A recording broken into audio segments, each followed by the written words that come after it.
right? So after reading it, then look at your audience and start talking. Don't do two things at the same time. Yeah, that's what it is about. Yeah. Oh, and for 90%, of course, look down at your notes for an interval of 10% of your presentation time.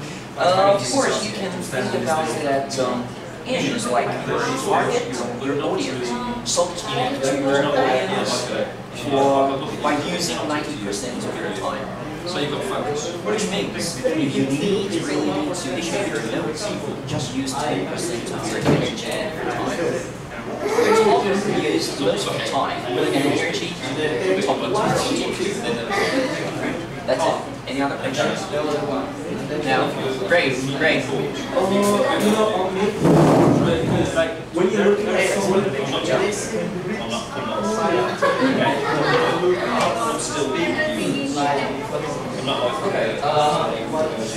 it's like I was going to say that approach. Instead of someone, look at someone for sentence. So I say sentence, wow, they just read it without looking at the audience. So if you really need to read your notes, it's fine. Just be quiet by looking at it. And after you look at it, stop talking. But after you're looking at it, you got to stop, look at the audience, and start.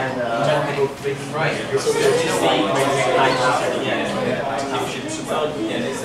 So don't like this or script and talking at any time. That's what it's about.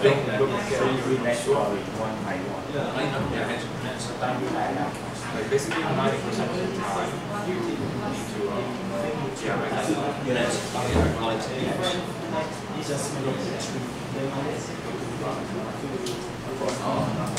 Okay, so thank you, TAs. So there's a little bit more explanations on this. So firstly, it's like aim for 90%. Yeah, it simply means that talk to your audience by using 90% of your time and energy.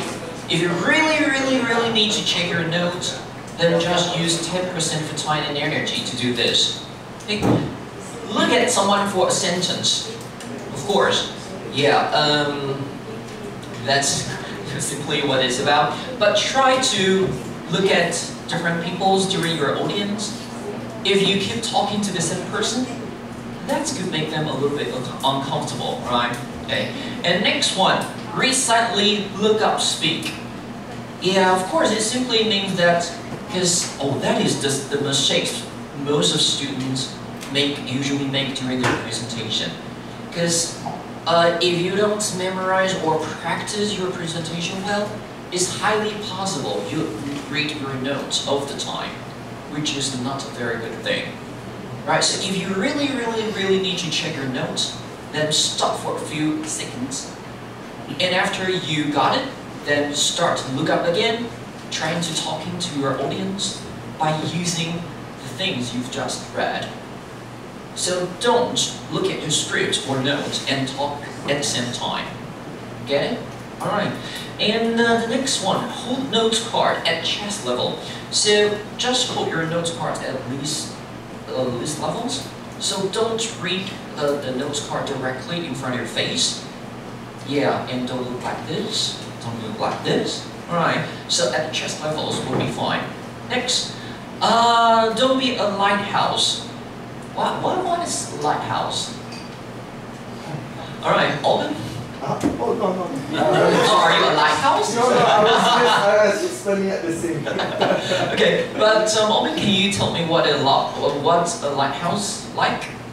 So if we're going to break it down, so there's lights and house. Yeah. So basically, I guess the lights in the ceiling. And what do people usually use the lighthouse for? It's, I don't know, for reading. For excuse me? For reading? Reading? Okay. All right. Well, it's usually on the coastline, on dangerous areas of the coastline. It's a light, very bright light at the top of a tall building, so that ships know to keep away. Yeah.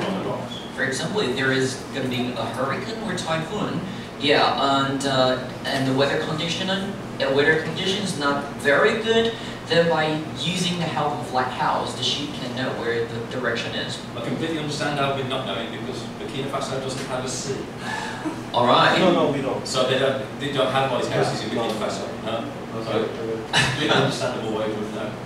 All right. And is it possible for you to talk like a lighthouse? Of course, because what a lighthouse usually do is like this. Yeah, do you think it's a good way to talk like this? Today, I'm going to tell you something.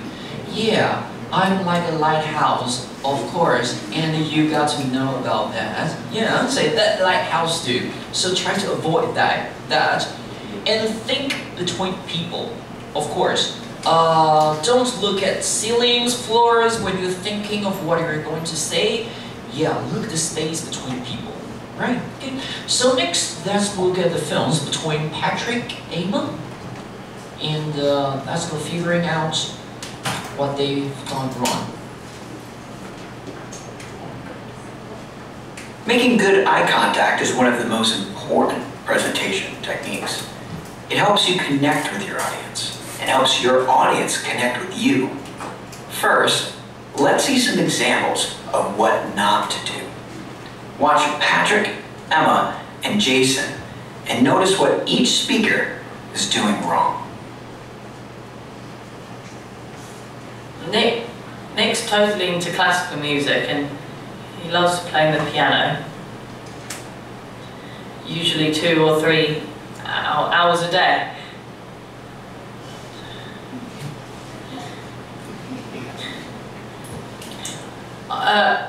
I don't really enjoy classical music, but I'm a big fan of blues music. So when Nick and I meet up around once a month, I usually take him to one of my favourite live blues clubs. Actually, I think he's starting to like blues. Occasionally, I go with him to a classical concert in the city, but I always fall asleep in the middle of it. Alright, let's go checking about things that he has done wrong. Of course, Patrick. Patrick didn't look at the audience enough, and usually he hit his face and back of the note card, which is not very good. But let's check the answers here. Yeah, did he aim for 90%? No. Yeah, okay. Because most of the times, he just talking to the notes card, right, without having direct eye contact, which is not very good. And of course, he didn't hold his notes card at chest level, because he just looked at his note card like this, which is a mistake we should avoid. And next, so that is the mistake that Patrick has done wrong. Alright, next let's move on to Emma's mistake here. Hannah and I both love singing karaoke and going out to eat, especially to restaurants we've never tried before. That's what we often do on Saturdays. We go out for dinner, then sing karaoke for a couple of hours. Hannah likes Italian food, and I love Thai food, so we take turns choosing a different restaurant each time. Alright, so obviously, Emma is like a lighthouse. Of course, yeah, she's like a lighthouse, and she moves her face like back and forth too fast. And of course, and too evenly like a lighthouse. So, here. Okay, Emma? Yeah, I don't think she looked at someone for a sentence. Yeah, she's moving evenly to everybody. And next, yeah, of course, lighthouse. A typical lighthouse. Alright, next, let's move on to Jason's mistake. Sorry. Jason's. Sammy loves trying new things, especially extreme sports. Right now he's into paragliding and kite surfing. That's a bit too much for me. I prefer running, cycling, and swimming. They're a lot safer and really good exercise. Actually, Sammy and I are training together for a triathlon race. That's what we do twice a week on Wednesday evenings. Alright, and what about Jason? I think he looked directly to like only 2 or 3 people. Yeah, so which may make the audience a little bit uncomfortable, right? You think so? Yeah, so here. So here, I don't think he looked at someone for a sentence, because he just focused on looking at like 2 or 3 people. Yeah, and next, I don't think he think between people. Yeah, okay. So that is the mistake these 3 people have made. Right, okay. So definitely try to avoid these kind of mistakes while delivering your presentation next Thursday. Right, next, let's move on to the first part. Oh, okay. So again, we should definitely check the correct presentation steps. So, of course, I think that is the part we can do together. Okay, so that put the orders from 1 to 6. What is the first step while arranging the presentation steps? What is the first one? Everybody? Should we select something? Yeah? Okay, so everybody still select a presentation. 3, 2, 1, go. Select a presentation topic that matches the needs and the interests of your audience. So, of course, you get to fulfill the needs of your audience. So, depending on your target groups, depending on the audience, probably you should adjust your presentation in accordance with your audience. That's for sure, right? And how about the second step? What is the next one? Yes, of course. Brainstorm. Everybody, brainstorm. Come on, go. Brainstorm ideas and details about your selection topic with brainstorm map.